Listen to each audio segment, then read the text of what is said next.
Were you encouraged by what you heard from Mike McCarthy about the way he plans to make your guy into a superstar?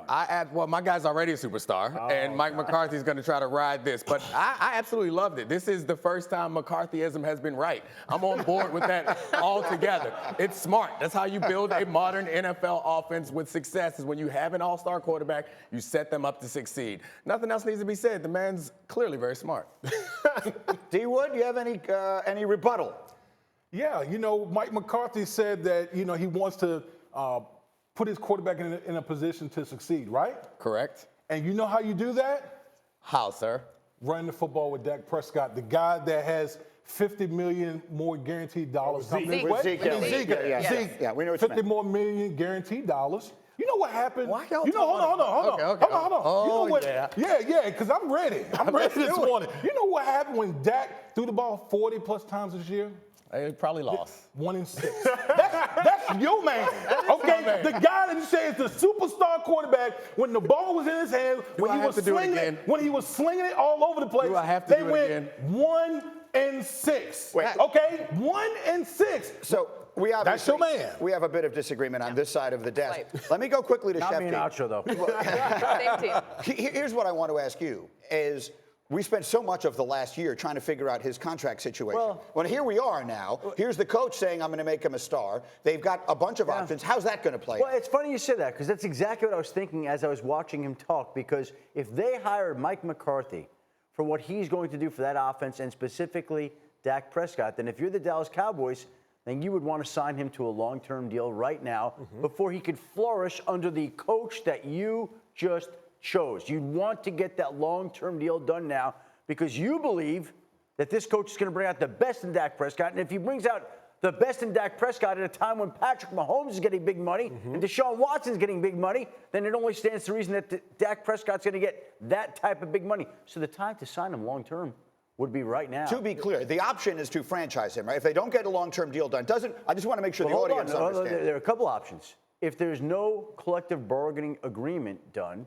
before free agency, and I see Nick shaking his head, the Dallas Cowboys will have 2 tags. They could put the franchise tag, if they wanted, on Amari Cooper in the transition on Dak, or vice versa, whatever they want to do.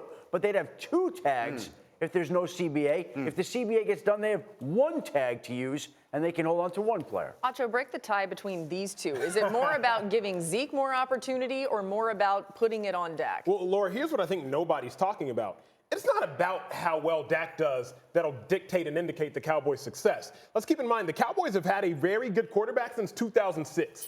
They have 3 playoff wins to show for it in 15 years. So Mike McCarthy, I don't really want to hear so much about what's Dak going to do, because Dak enjoyed his most successful season. To Nick's point, Michael Gallup, Amari Cooper, they all enjoyed incredible success, and the Cowboys have nothing to show for it. So what I want to know is, McCarthy, how are you going to do in playoff games? How are you going to handle the run and the pass and the entire game management? Because hearing that, Dak's going to eat, hearing that Zeke's going to get his touches, that has nothing to do with the overall success of the Dallas Cowboys. That's a good point. I mean, D. Wood brought up that awful stat about Dak, and some people bring up other awful stats about Zeke. The only stat that matters about that offense is they were 2nd in the league in points per drive. They're scoring points. And the reason why they did not succeed was not because Dak Prescott and not because they didn't get the ball to Zeke enough. The reason why they did not succeed was because their defense couldn't get any stops. And Mike McCarthy's not the guy you bring in to fix the defense. Kellen Moore's still going to run the offense, and Dak's only going to get better because that's what he's done every year. He never gets hurt. He's the man.